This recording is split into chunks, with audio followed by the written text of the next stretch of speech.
కూడి వచ్చిన సంఘానికి అలాగే మరి ముఖ్యంగా సేవకులకు నా హృదయపూర్వక వందనాలు తెలియపరుస్తున్నాను. మరి ముఖ్యంగా నా దేవాది దేవునికి ఇంతవరకు కూడా ఆయన యొక్క సజీవమైన రెక్కల చోట్లను భద్రపరిచిన నా దేవునికి వందనాలు తెలియపరుస్తున్నాను. ఎంత నేను రుణస్థుడై ఉన్నాను.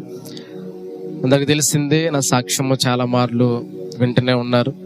1997 నుంచి మొదలు పెట్టుకుంటే ఈ రోజు వరకు కూడా అనేక ఆటుపోట్లు, ఒకవేళ వ్యక్తిగత జీవితమే కావచ్చు, నా యొక్క కుటుంబం యొక్క జీవితంలోనే కావచ్చు, ప్రతి విషయంలో కూడా ప్రభువు మాకు తోడై నడిపిస్తూనే ఉన్నాడు. 1 కొరింథీయులు 1:18-28 మాట్లాడుతున్నాడు, జ్ఞానులను సిగ్గుపరచుటకు లోకంలో ఉన్న వెర్రి వారిని దేవుడు ఏర్పాటు చేసుకున్నాడు. కాబట్టి మాలాంటి వెర్రి వారిని, మాలాంటి బలహీనులను దేవుడు ఏర్పాటు చేసుకుని, మాకేమీ మనందరికి తెలిసింది, మీ అందరికి తెలిసిందే, పరిచర్య బ్యాక్గ్రౌండ్తో వచ్చిన వాళ్ళం కాదు, మాకంటూ వెనకాల జ్ఞానవంతులున్న బ్యాక్గ్రౌండ్ నుంచి వచ్చిన వాళ్ళం కాదు, ఆస్తులున్న బ్యాక్గ్రౌండ్ నుంచి వచ్చిన వాళ్ళం అయితే కాదు. కానీ దేవుడి యొక్క కృపతో వచ్చిన వాళ్ళము, దేవుని యొక్క ప్రణాళికలో వచ్చిన వారము. 1997లో నేను ఎప్పుడైతే జన్మించానో నా తల్లిదండ్రులకి, అప్పుడే వాళ్ళు ప్రభుకి నన్ను సమర్పించారు అని నా ఊహ వచ్చిన తర్వాత తెలిసింది. నాకు తెలిసిన 10th తర్వాత ఎప్పుడో, అప్పటి వరకు కూడా మేము పరిచర్యలు లేము గనక ఎక్కడ ఈ మాట ప్రస్తావన అలాంటిది నాకు వినిపించలేదు. నేను చాలా వరకు నా యొక్క బాల్యం అంతా కూడా నా 5th క్లాస్ వరకు కూడా, నా 5th క్లాస్ వరకు కూడా నా తల్లిదండ్రుల దగ్గర నేను భయభక్తులలో దేవుడి వాళ్ళు ఎన్ని కష్టాలు వచ్చినా నాకు తెలియకుండా నన్ను సంరక్షించుకుంటూ, ఎన్నో అనారోగ్యాలు చూసి అసహించుకునే పరిస్థితులు. ఎందుకంటే నాకు చాలా వరకు అలర్జీస్, చాలా రకరకాలైన డిసీజ్తో నేను బాధపడతాను. వాడిని నన్ను చూస్తేనే యోగు చూసినట్టుగా ఉండేదేమో. అటువంటి స్థితిలో నేను ఎందుకంటే దేవుడు చిన్నప్పటి నుంచి కూడా నలగొట్టుకుంటూ వారిని ఎంత వారికి ఉన్నా లేకపోయినా తల పెంచుకుంటూ నా తల్లి నా తండ్రి ఇద్దరు కూడా నన్ను సంరక్షించుకుంటూ పోషించుకుంటూనే వచ్చారు. నా 5th క్లాస్ వరకు కూడా కార్పొరేట్ స్కూల్లోనే తెలిసిందే నన్ను చదివించుకుంటూ వచ్చారు. ఒక్కటైనా సరే ఎంతో భారంతో తెలుస్తూ వచ్చేది. నేను ఎక్కడికి వెళ్ళినా మీ దగ్గర మంచి ఉండేవాడిని కాదు, కానీ నేను ఎక్కడికి ఏ సభలకి ఎంత చర్చించుకుంటూ సాక్షిగా ఖచ్చితంగా తెలుసుకుంటాను. నూనె కారం వేసుకుని తినే బ్రతుకులు మావి.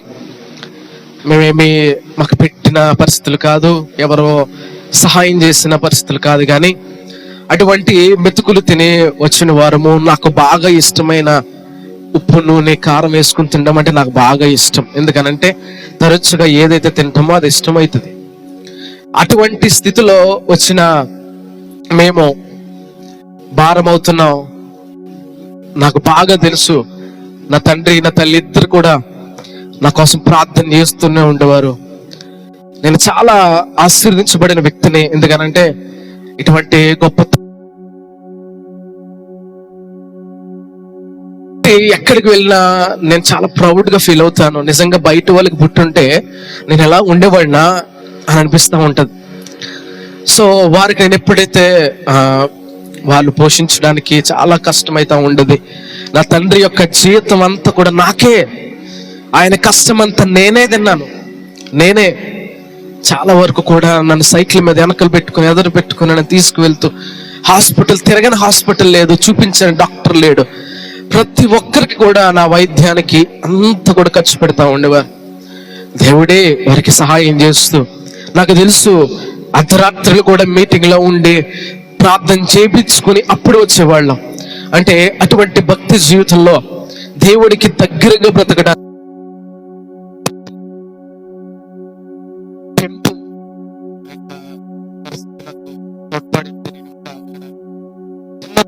కూడా దేవుడి యొక్క సన్నిధానం అంటే చాలా ఇష్టంగా నేను బ్రతుకుతా ఉండేవాడిని. ఎందుకనంటే మా బ్యాక్గ్రౌండ్ ఎవరు కూడా సేవకులు కాదు గనక,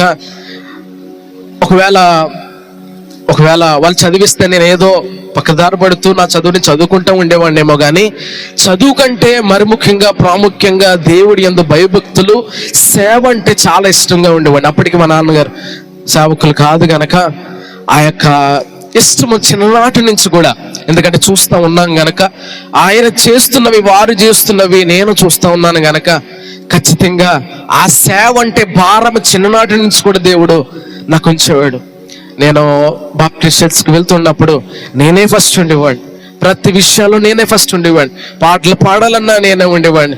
ఆ డోర్స్ తీసి వేరే వాళ్ళ దగ్గర తాళాలు ఉంటే నేనే తీసుకుని ఎంత శుభ్రం చేసి, కిటికీలు తీసి, బరకాలేసి, సౌండ్ సిస్టమ్ కూడా పెట్టడం చిన్నప్పుడే నేర్చుకుని నాకు నేనుగా ప్రార్థన, వేరే వాళ్ళతో ప్రార్థన చేపించి మొదటి పాట పాడి వెంటనే ప్రార్థనతో ప్రారంభించేసేవాళ్ళం, పాటలు పాడుతూ సండే స్కూల్ని.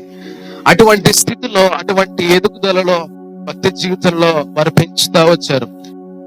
అది 2000 నాకు అంత ఐడియా లేదు కానీ, నా యొక్క 5th క్లాస్ కంప్లీట్ అయ్యింది. కంప్లీట్ అయిన వెంటనే అప్పటికి సేవకులు నా కొరకు ప్రార్థన చేస్తున్నారు. ఇప్పటికే భారం అయిపోతుంది. కొన్ని సార్లు చాణక్య మేడం గారి దగ్గర చదువుకున్నాను కనుక ఫీజు కట్టలేక ఎంతో ఒక్కోసారి ఇంటికి పిలిపించేవారు, లేదా బయటకు వెళ్ళబెట్టి చాలా పరిస్థితులు, అటువంటి కట్టలేని, ఒక్కటి పోషించలేని పరిస్థితుల్లో ఉండేవారు. కాబట్టి అటువంటి స్థితిలో వారి ప్రార్థన ఒక మంచి గొప్ప ద్వారం తెరిచింది. ఆ ద్వారమే ఆనాడు వైఎస్ఆర్ గారి ద్వారా కార్పొరేట్ స్కూల్లో మనమేమి కట్టాలి, ఉచితంగా చదువుకునే కృప దేవుడు నాకు అనుగ్రహించాడు. హల్లెలూయా. అందరూ కూడా, అక్కడ ఉన్న వాళ్ళందరూ కూడా 50,000 60,000 కట్టి చదువుకునేవారు. హాస్టల్ ఫ్రీ, మాకు భోజనం ఫ్రీ. వారికి ఏది పెడుతున్నారో మాకేది పెడతారు. ఖర్చు పెట్టుకోవాల్సిన లేదు, బట్టలు ఉతుకోవాల్సిన లేదు, ఐరన్ చేసి మరి ఇస్తారు. పెద్ద స్కూల్, విజ్ఞాన్ యూనివర్సిటీకి సంబంధించిన ఆ స్కూల్స్ లో నేను చదవడానికి దేవుడు పొందున్నాను. ఆనాడు సేవకులు అనుగ్రహించారు, మాకు అనుగ్రహించారు. చెప్తా ఉంటారు, ఎప్పుడైతే వారు ప్రార్థన చేస్తారో ఒక సేవకుల ద్వారా మాట్లాడి, నీకు ఏదైతే ప్రార్థన చేస్తున్నావో వాటిని దేవుడు వలన సంవత్సరానికి 1 నెలల కల్లా నీకు అనుగ్రహిస్తున్నాడు అని చెప్పాడంట. అక్షరాలుగా దేవుడు నెరవేర్చాడు. హల్లెలూయా. అక్కడికి వెళ్ళిన తర్వాత అదేమో అక్కడ కూడా ఆటంకమే. దేవుడు ప్రార్థన ద్వారా జీవుడు సైతం మారుస్తాడు అన్నానికి ఉదాహరణ మేమే. ఆ టైంలో పింక్ కార్డు హోల్డర్స్ అందరినీ కూడా, వార్షిక ఆదాయం ఉన్న వాళ్ళందరికీ కూడా, పలానా వార్షిక ఆదాయం ఉన్న వాళ్ళందరికీ కూడా పింక్ కార్డు, వైట్ కార్డు కింద మార్చమని జీవుడు రప్పించాడు దేవుడు. దేవుడు వాగ్దానం చేస్తే ఖచ్చితంగా నెరవేరుస్తాడు అనడానికి ఉదాహరణ మేమే. ఎప్పుడైతే ఆ కార్యం చేశాడో సుమారు 5 సంవత్సరాలు వారు నల్లకొట్టబడ్డారు. నేను చక్కగా అక్కడ చదువుకున్నాను, హ్యాపీగా నేను అక్కడ ఉన్నాను. వీళ్ళు ఇక్కడ ఎంత బాధలు అనిపిస్తున్నారో నాకు చెప్పకుండానే ఆనాడు మమ్మల్ని పెంచారు, తినకుండానే పెంచారు. క్లాస్ అయ్యింది. అప్పటికి 10th క్లాస్లో అనుకుంటా బాప్టిస్ట్ చర్చ్లో నాన్నగారు సేవకులుగా అపాయింట్ అయ్యి అప్పుడే అక్కడ ప్రారంభించారు ఆ సేవని. అప్పటి వరకు కూడా నా ఊహ తెలిసినంత వరకు కూడా నా యొక్క తండ్రి గారు సేవకుడే నా జీవితంలో. ఎవరికి ఏం చెప్పినా మీ నాన్నగారు ఏం చేస్తున్నారంటే ఎంప్లాయ్ అని చెప్పలేదు, ఇప్పుడు పాస్టర్ అని చెప్పాను. అప్పటికి పాస్టర్ కాకపోవచ్చు, అయినా సరే అదే చెప్పాను. అటువంటి భయభక్తుల్లో, భక్తి జీవితంలో మమ్మల్ని పెంచారు, నన్ను పెంచారు. కాబట్టి ఎప్పుడైతే ఆ 10th క్లాస్ వరకు చదువుకున్నానో, నేను చదువుకుని ఎప్పుడైతే బయటకు వచ్చానో కరెక్ట్గా దేవుడు మాకంటూ ఒక సేవను అప్పగించాడు. హల్లెలూయా. ఆ సేవను అప్పగించినప్పటి నుంచి కూడా 2013లో చీడిగలో ప్రారంభిస్తే, 2012లో బ్యాంక్పేటలో ఉంటే, 14లో దేవుడు మనకి ఇక్కడ సేవని మనకు అనుగ్రహించాడు. ఆనాటి నుంచి కూడా నా ఇంటర్ 2nd ఇయర్లో ఇది కట్టడం ప్రారంభించాం. అమ్మ నాన్న నేనే ముగ్గురమే ఉన్నాం. అప్పుడు ఆ సేవలో చిన్న చిన్న బిడ్డలు వీళ్ళందరూ కూడానే, వారు కూడా సహాయం చేసేవాళ్ళు. ముగ్గురమే పైన పెట్టుకోవాలంటే భారమే. ఆ సంగతి, ఆ పరిస్థితులు మీ అందరికీ తెలుసు. అప్పటి నుంచి కూడా నా జీవితానికి ఆ కోణంలో మనం వెళ్ళగలిగితే కనుక, ఎప్పుడైతే 14 ప్రారంభించారో ఆనాటి నుంచి ఈనాటి వరకు కూడా నా యొక్క ఈ యొక్క పరిచర్య, ఈ మినిస్ట్రీలో నా పాత్ర ఏంటి అని అంటే, మొదటిగా నేను కాంగోతో ప్రారంభించాను, సండే స్కూల్ టీచర్తో ప్రారంభించాను.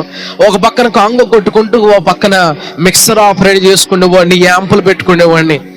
అప్పుడు అందరు లేరు కనుక చిన్న చిన్న పిల్లలు నేనే చూసుకునేవాడిని. ఇవన్నీ కూడా పిల్లలకి సండే స్కూల్ చెప్తా ఉండేవాడిని. అప్పటి నుంచి కూడా నా యొక్క పాత్ర ఈ సంఘంలో నా తండ్రికి, నా సేవకులకు ఒక షాడోగానే నేను బ్రతికాను. ఇప్పటికీ కూడా నా తండ్రికి నేను ఒక నీడగానే బ్రతుకుతా ఉంటాను. ఆయనకు ఒక నీడే, ఆయనకు ఒక బలమైన సపోర్ట్ గానే నేను ఉండాలని ఎప్పుడు ఆశపడతాను. ఎప్పుడు కూడా ఇక్కడ నిలబడి వాక్యం చెప్పాలని కానీ, తర్వాత నేనే అని కానీ నేను ఎప్పుడు అనుకోలేదు. యాక్చువల్గా నేను ఎక్కడ చెయ్యాలనుకోలేదు. ఆశ ఎప్పుడు కూడా చెప్తా ఉంటాను, ప్రాంతానికి వెళ్ళి మనం రక్షించుకోవాలి. ఎందుకంటే వీళ్ళకి ఎంత చెప్పిన మాట వాళ్ళైతే చాలా నమ్మకంగా బాగుంటుంది, సేవని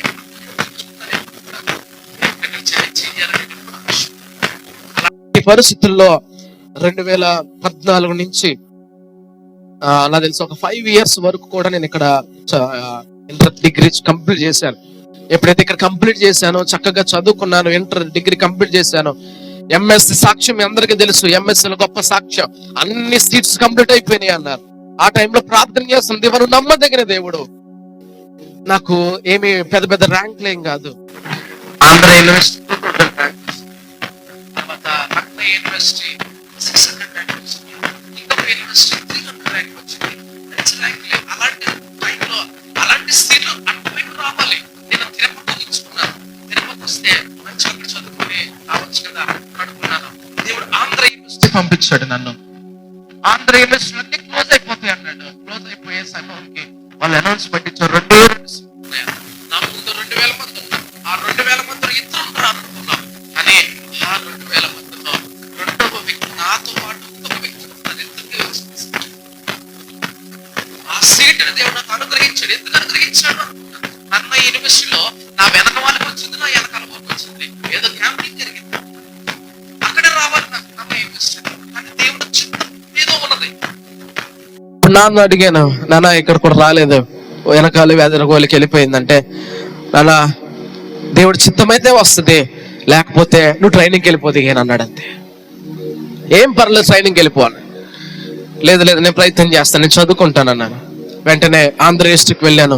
దేవుడి చిత్తం, ఆంధ్ర యూనివర్సిటీలో నాకు ఆ ఆంధ్ర యూనివర్సిటీలో ప్రభు నాకు ఆ యొక్క సీటుని ఇచ్చాడు. సీట్ ఎప్పుడైతే ఇచ్చాడో ఆ ట్రైన్కి వెళ్తున్నప్పుడే నా సర్టిఫికెట్స్ అన్ని పడిపోయినాయి. సర్టిఫికెట్స్ అన్ని నేను పోగొట్టేసుకున్నాను, ఒరిజినల్స్ అన్ని పోగొట్టేసుకున్నాను. ఆ పోగొట్టేసుకున్న ఒరిజినల్స్ అన్ని ఎంత వెతికినా వాళ్ళందరూ ఎతికినా ఎక్కడ దొరకలేదు. ఒకటి అన్నాం, వెళ్ళిపోదాం అన్నారు. అంతే, వెళ్ళిపోయాము, దొరుకుతుందిలే అని అనుకున్నాం. వెళ్ళిపోయాము, ఈవినింగ్ అయిపోయింది, దొరకలేదు. ప్రార్థన చేస్తున్నా ఉన్నాం, ఏంటి పరిస్థితి అని. ఆ ట్రైన్లోనే ఒకవేళ వెళ్ళిపోకుండా వెనక్కి వచ్చేస్తుంటే ఏమవుతుందో కానీ, ఆ ట్రైన్లోనే EU ఇవాంజలికల్ యూనియన్ అని నాకు పరిచయం చేశారు ఒక వ్యక్తి.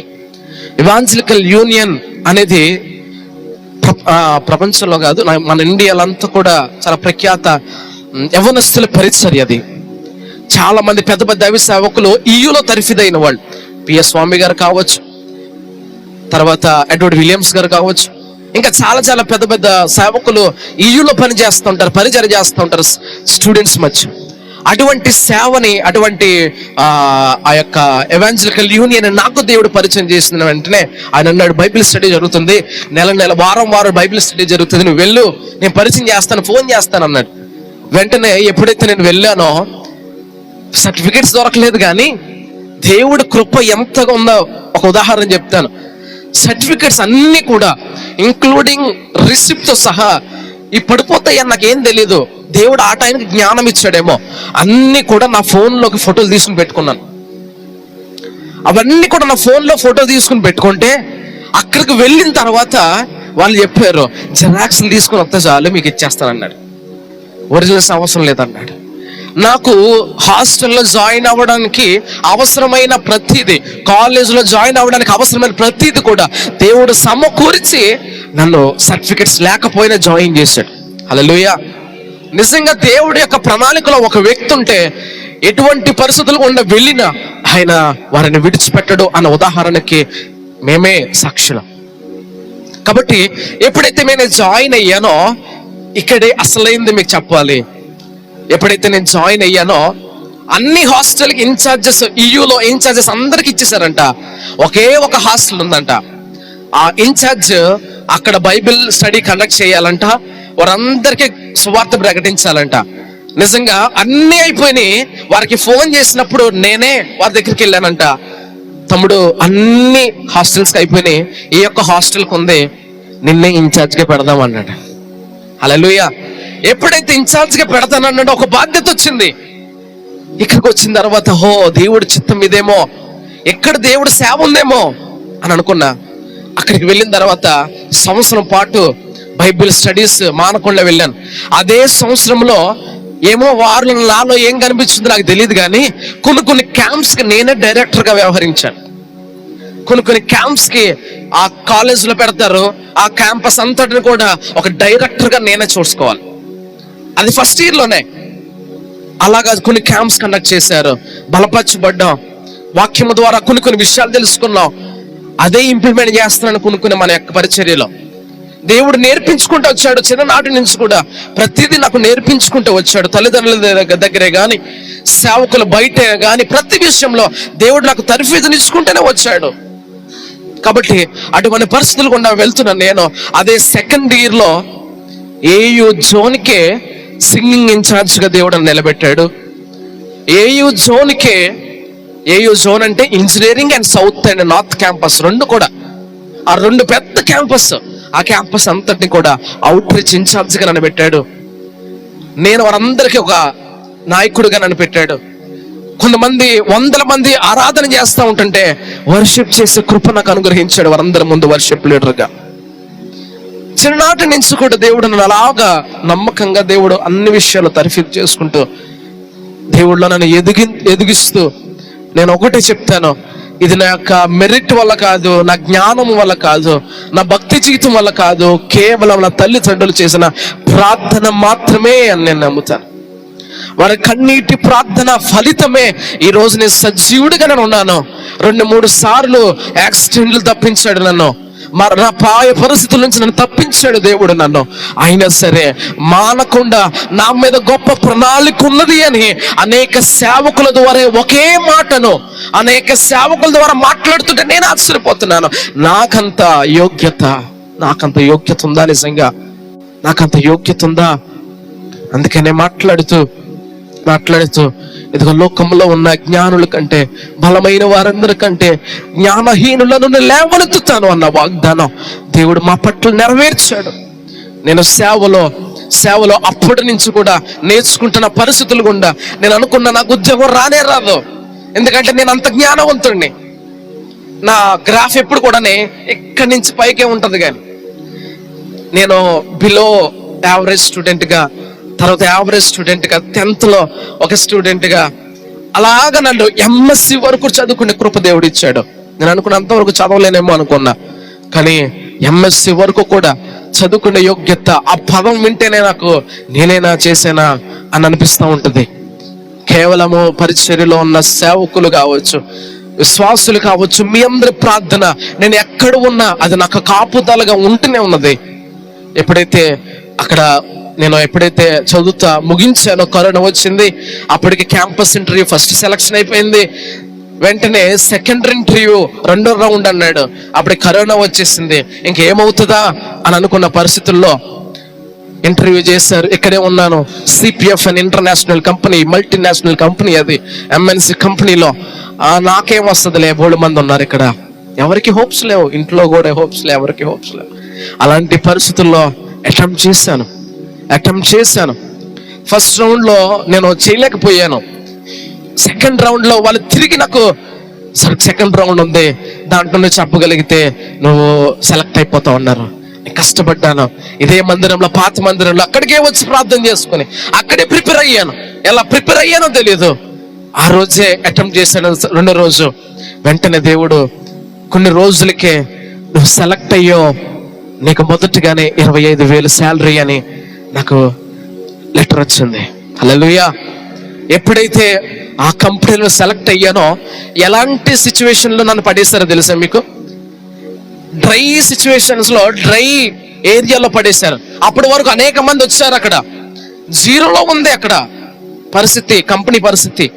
నేను ఎప్పుడైతే అక్కడికి వచ్చానో దేవుడి మహాకృప, జీరోలో ఉన్నది అమాంతంగా దేవుడు లేవనెత్తాడు కంపెనీలు అక్కడ. హల్లెలూయా. అక్కడ వారిని ఒక దృష్టిని దేవుడు నా పైన ఉంచాడు, మంచి దృష్టిని. వెంటనే 22లో అనుకుంటా కంపెనీ మిమ్మల్ని అందరినీ డిపార్ట్మెంట్ మార్చేస్తున్నాం అని చెప్తే వెంటనే డిపార్ట్మెంట్ మారిపోయాను. వనామి అంటే ష్రింప్ కల్చర్లోకి వెళ్ళిపోయాం. దేవుడు అక్కడ నన్ను ఎంతగా నల్లగొట్టాడు అని అంటే మీకు చెప్పే ఉంటాను. ఎంతగా నల్లగొట్టాడు నన్ను, ఇంకా తట్టుకోలేనంత పరిస్థితిగా దేవుడు నల్లగొట్టాడు. ఆ 2-3 నెలలు కూడా వాళ్ళందరూ అన్నారు, మంచి ఎంప్లాయీ, పెద్ద కంపెనీ, నీకు మంచి రూమ్ ఇస్తారు అని అంటే అది మొన్నటి వరకు మంచి రూమే. నేను వెళ్ళిన తర్వాత మొత్తం బళ్ళులు, తర్వాత బొజ్జింకలు, పురుగులు, ఇవన్నీ. అటువంటి పరిస్థితుల్లో ఎవడు ఉండలేడు. ఎవడైనా సరే ఒక రోజులో వచ్చేస్తాడు బయటికి. నెల పాటు అక్కడే ఉండి కష్టపడి, అది కష్టమైన నష్టమైన, నాకు అనారోగ్యమైన వారికి చెప్పకుండా, ఇది దేవుడు అనుమతించిన కష్టం. ఈ అనుమతిలో, ఈ యొక్క కష్టంలో ఏదో నేను నేర్చుకోబోతున్నాను అని ఎప్పుడైతే నేను అనుకున్నానో, ఆ 2 నెలలు కూడా నేను కష్టపడిన తర్వాత దేవుడు ప్రేరేపిస్తూ వేరే కంపెనీ మారిపోమన్నాడు. అనుకోకుండానే వేరే కంపెనీ ఎండి నాకు ఫోన్ చేసి మా కంపెనీలోకి వచ్చేస్తామన్నాడు. ఎంత ఇస్తారు సార్ అని అంటే, నీకు ఎంత వస్తుందో దానికి డబ్బులు ఇస్తానన్నాడు. వెంటనే నేను ఆలోచించాను, ఈ పన్న పరిస్థితుల్లో సేవకు నేను తోడ్పడాలని అంటే, సహాయకులుగా ఉండాలంటే ఖచ్చితంగా నేను ఎక్కువ సంపాదించాలి అని చెప్పి వెంటనే కంపెనీలోకి మారిపోయాను. వెంటనే ఆ కంపెనీలో చేస్తానని ఉన్నాను. చేస్తున్నప్పుడే, సిపిఎఫ్ కంపెనీలో ఉన్నప్పుడే కొర్లపాడు అనే ప్రాంతాన్ని దేవుడు నాకు చూపించి, ఆ ప్రాంతాన్ని పరిచయం చేసి, ఆ ప్రాంతాన్ని నన్ను ఒక సేవకునిగా తర్ఫీదు చేస్తూ ఒక సేవకునిగా నిలబెట్టిన ఆ ఊరు కొర్లపాడు. హల్లెలూయా. ఆ పరిస్థితులు నేను వెళ్ళినప్పుడు ఎండిన ఎముకలు ఎలాగుంటాయో అటువంటి పరిస్థితుల్లో ఉన్న ఆ యొక్క గ్రామం నేను తిరిగి వచ్చేసేటప్పుడు ఏ యవనస్తుడు లేడు అక్కడ. నేను ఒకే ఒక మాట అన్నాను, అమ్మా బుధవారం వాక్యం చెప్తున్నాను.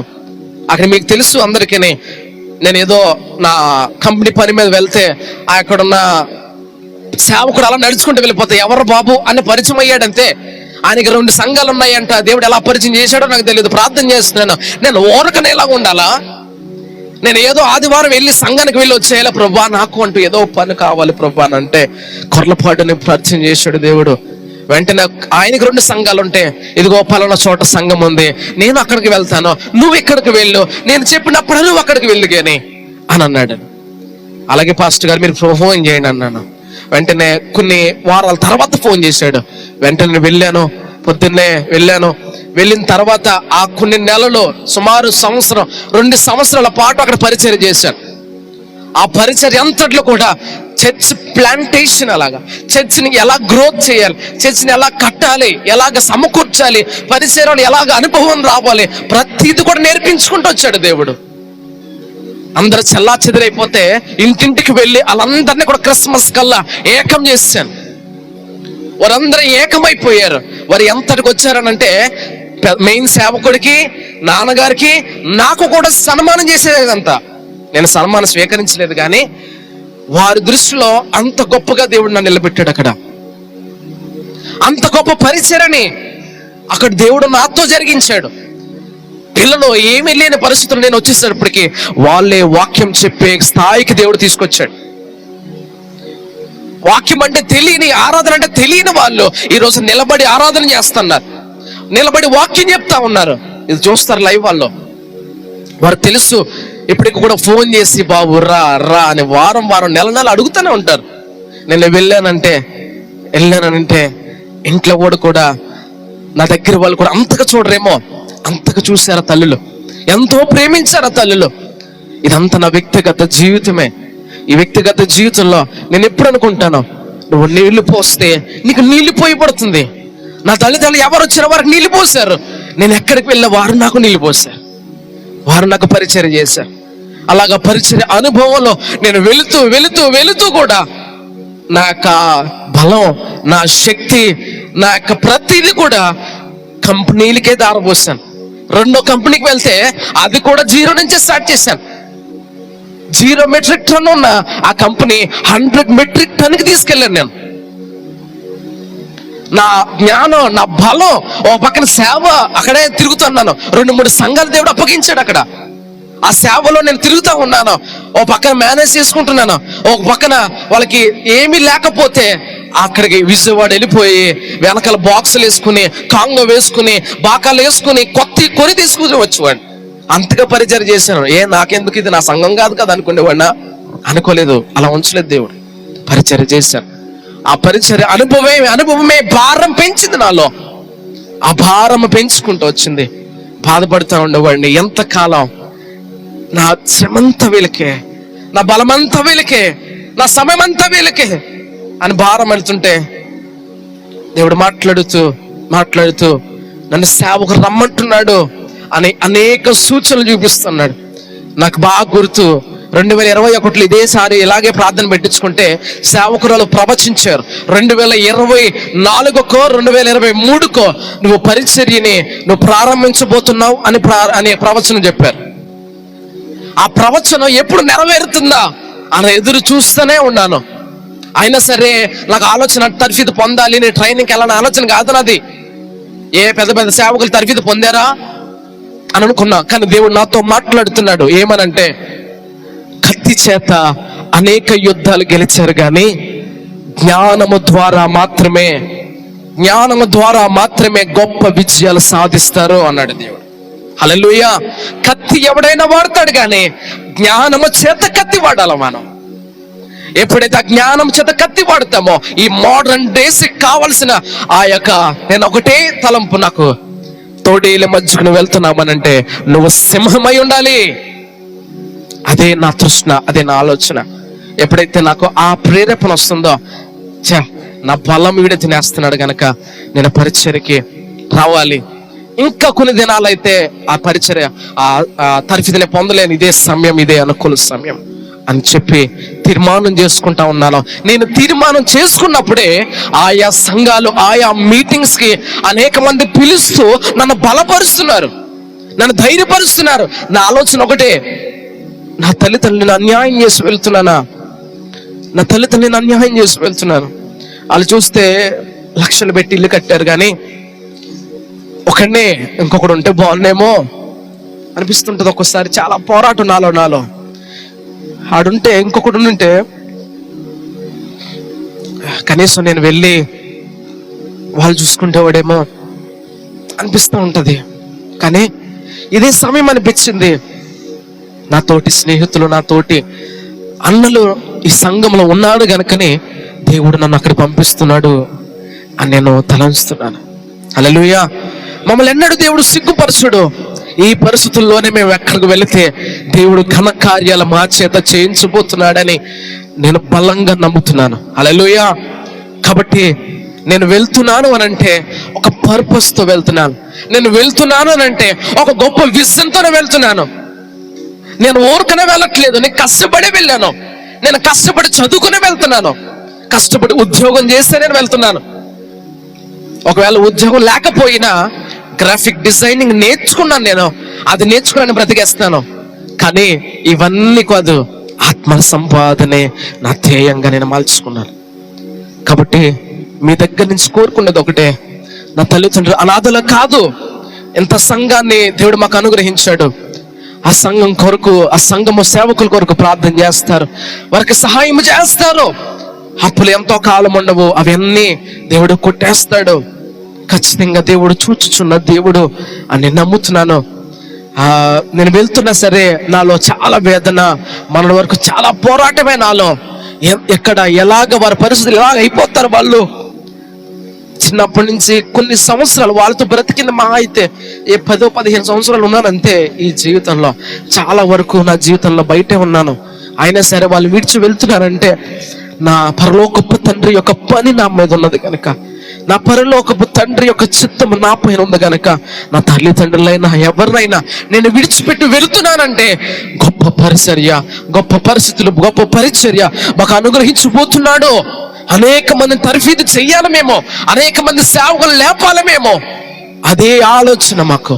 మా కోసం ప్రార్థన చేయండి. నా కోసము, నా కుటుంబం కోసం మీరు ప్రార్థన చేస్తారు.